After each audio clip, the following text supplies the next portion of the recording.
By the late 6th century BC, Cyrus the Great had established the Achaemenid Empire as the first major superpower in the Near East.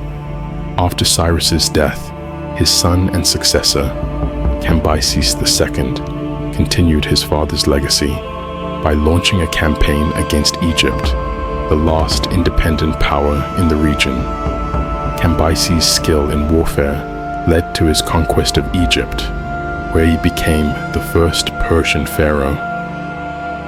Cambyses II, the eldest son of Cyrus the Great and Queen Cassandana, was born into the Achaemenid dynasty, making him a descendant of the legendary king Achaemenes, who ruled Anshan in the late 8th century BC. Cyrus had built the First Persian Empire by conquering the Medes, Neo-Babylonians, and Lydians, making Cambyses the heir to the world's largest empire. Both he and his father held the titles King of Babylon and King of the Lands, emphasizing Cambyses' role as Cyrus's intended successor. The Cyrus Cylinder, an ancient artifact inscribed in Akkadian, recounts how both rulers received blessings from the Babylonian god Marduk, reinforcing their authority.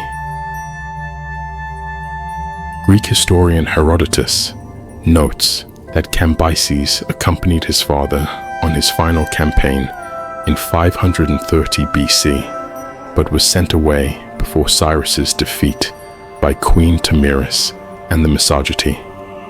As the new king, Cambyses pursued his father's vision of uniting the Near East under Persian rule, starting with the conquest of Egypt. According to Herodotus, Cambyses' motivation for invading Egypt was partly to avenge a marriage deception. Cambyses had requested to marry Pharaoh Amasis II's daughter, but Amasis, fearing she'd become a concubine, sent an impostor named Nititis instead. Upon discovering the deception, Cambyses prepared for an invasion. To strengthen Persia's military, Cambyses established a navy with 300 triremes constructed and crewed by the expert Phoenicians. This new fleet enabled Cambyses to seize the island of Cyprus, which had been under Egyptian rule for nearly 50 years. Cyprus's native kings continued to govern, but had to pay tribute to Persia. Cambyses also secured a treaty with Arab tribes, providing his forces with safe passage and resources for the Egyptian campaign. The first major confrontation occurred at Pelusium in May 525 BC, where the Persians exploited Egyptian beliefs by placing animals sacred to Egyptians, like cats and dogs, at the front lines. This psychological tactic deterred many Egyptians from fighting. As a result, the Persian forces overwhelmed the Egyptian army, killing about 50,000 Egyptians compared to 7,000 Persians. Herodotus later claimed to have walked through a field of skulls at the battle site 80 years after the event. Pharaoh Psamtik III and his troops fled to Memphis, but the Persians quickly besieged the city, resulting in Cambyses' ascension as Egypt's first Persian pharaoh. Psamtik, who had ruled only 6 months, was taken in chains to Susa, where he eventually took his own life. Afterward, Cambyses desecrated the remains of the deceased pharaoh Amasis in retaliation, an act considered deeply disrespectful in both Persian and Egyptian cultures. This marked the end of native Egyptian rule and began Egypt's 27th dynasty under Persian governance. Cambyses sought to honor local traditions and participate in religious ceremonies, even receiving a royal titulary from the Egyptian priesthood.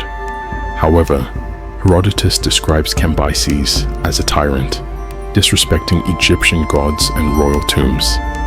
Herodotus suggests that Cambyses' erratic behavior stemmed from a lifelong illness, possibly affecting his mental health.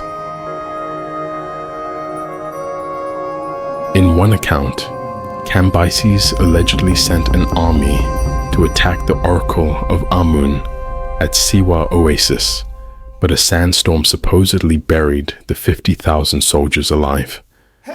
While historians now view this story as mythical, they believe Cambyses' lost army may have been ambushed by a rebel prince, Petubastis III. After securing Egypt, Cambyses set his sights on Cyrenaica in eastern Libya. This region, settled by Greek colonists in 630 BC, had become a cultural hub known as the Athens of Africa. King Achaemenes II of Cyrene surrendered to avoid conflict, turning Cyrenaica into a Persian satrapy while allowing Achaemenes to remain a puppet ruler.